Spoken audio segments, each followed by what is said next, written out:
The Congressional Budget Office has released its estimates for the Senate health care bill.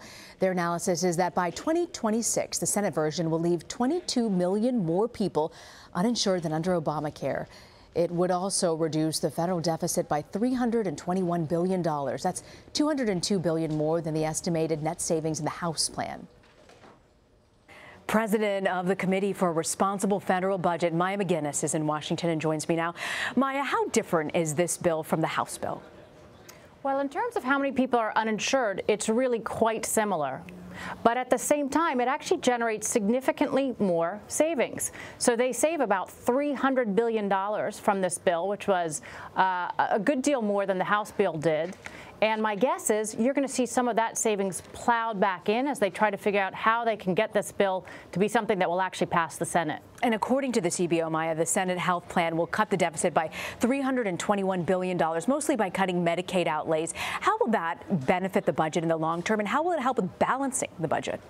So keep in mind that Republicans have a long time been talking about Obamacare repeal generating not just hundreds of billions, but trillions of dollars of savings. So the fact that they were able to come up with $300 billion in savings out of this bill really is an important accomplishment, but a small step in that direction of generating savings. And so I think that they have to keep in mind that they both want to make this bill something that can pass the Senate, and I assume that will involve reducing the amount of uninsured, but also that's something that generates savings. And one other possibility that they can consider is they have $700 billion in tax cuts. Instead of cutting that much in taxes, they could use some of those savings to expand coverage and still have a fiscally responsible bill. So when you're talking about the bill and how it affects Medicaid and Medicare spending, how will that happen? So this bill has significant savings in Medicaid, where it both will reduce the amount of coverage that Medicaid provides for certain groups of people, and it also, over the long run, has something that we haven't seen much of before, which is a really tight cap on Medicaid spending growth. That will generate significant savings over the long term.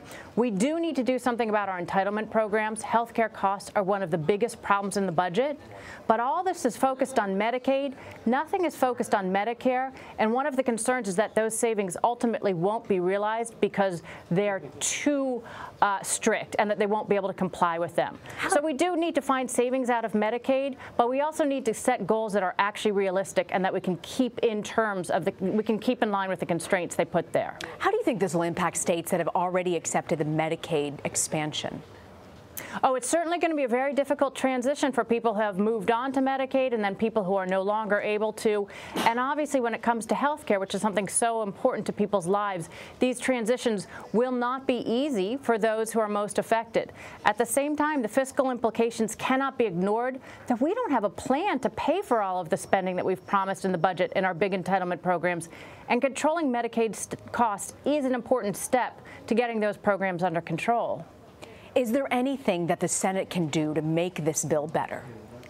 Well, better is in the eye of the beholder, but I think what's likely is that the Senate will take some of the very significant savings that we're seeing coming out of this bill and plow them back into further expanding the coverage components of the bill.